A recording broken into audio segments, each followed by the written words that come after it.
जब नफरत की आग सुलगती है तो सबसे पहले इंसानियत जलती है। भारत के पड़ोसी देश बांग्लादेश में हालात तेजी से बिगड़ते जा रहे हैं। बीते कुछ समय से जहां हिंसा, तोड़फोड़ और चुनिंदा समुदायों को निशाना बनाने की खबरें सामने आ रही थी, अब वहां मौत का एक नया खेल शुरू हो गया है।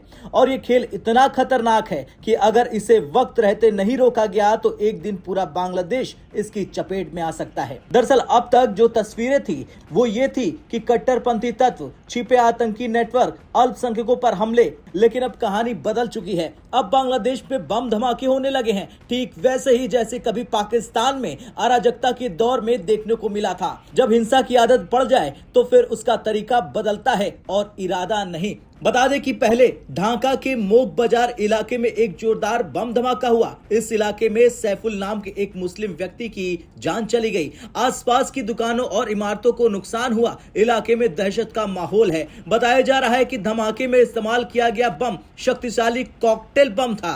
अब दूसरे धमाके की बात करें तो दूसरा धमाका मदरसे को निशाना बनाकर किया गया। पहले धमाके से लोग संभल नहीं पा रहे थे कि दूसरी खबर सामने आ गई। जगह थी ढाका के बाहरी इलाके दक्षिण केरानीगंज का हसनाबाद क्षेत्र, निशाना उम्मल कोरा इंटरनेशनल मदरसा। ये एक मंजिला इमारत थी जहां जोरदार धमाका हुआ। धमाका इतना तगड़ा था कि मदरसे के कई कमरों की दीवारें उड़ गई, आसपास की इमारतों में दरार पड़ गई, इलाके में अफरा तफरी मच गई। इस धमाके में कई लोग घायल हुए। गनीमत तो ये थी कि उस समय मदरसे में छात्र मौजूद नहीं थे। बताया जा रहा कि मदरसे में करीब 50 छात्र पढ़ते हैं, यानी कि किस्मत ने आज बच्चों को बचा लिया। लेकिन सवाल यह है कि अगली बार क्या होगा। जब सुरक्षा एजेंसियों ने मदरसे की तलाशी ली तो जो सामने आया वो बेहद चिंताजनक था। मौके से बरामद हुआ देसी कॉकटेल बम, रासायनिक पदार्थ, बम बनाने का सामान। यानी ये सिर्फ एक हादसा नहीं बल्कि तैयारी का अड्डा था। जानकारी के मुताबिक ये इमारत पिछले 3 साल से किराए पर थी।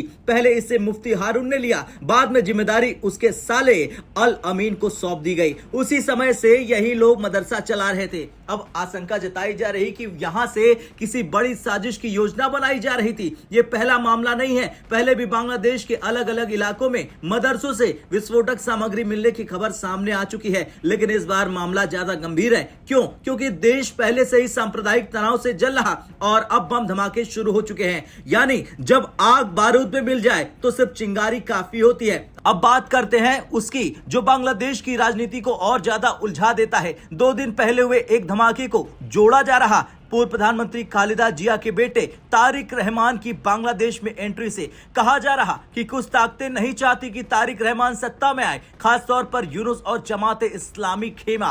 सूत्रों ने दावा किया कि बम धमाके के जरिए देश में डर का माहौल बनाया जा रहा ताकि चुनाव न हो सके, सत्ता वैसी ही बनी रहे, यूनुस का प्रभाव कायम रहे। हालांकि ये सभी दावे जांच का विषय है, लेकिन सवाल बेहद गंभीर है। कुछ रिपोर्ट्स में यह भी दावा किया जा रहा कि तारिक रहमान की वापसी बिना राष्ट्रीय समर्थन की नहीं हुई। अमेरिका की खुफिया एजेंसी CIA पहले से तैयार हो चुकी थी।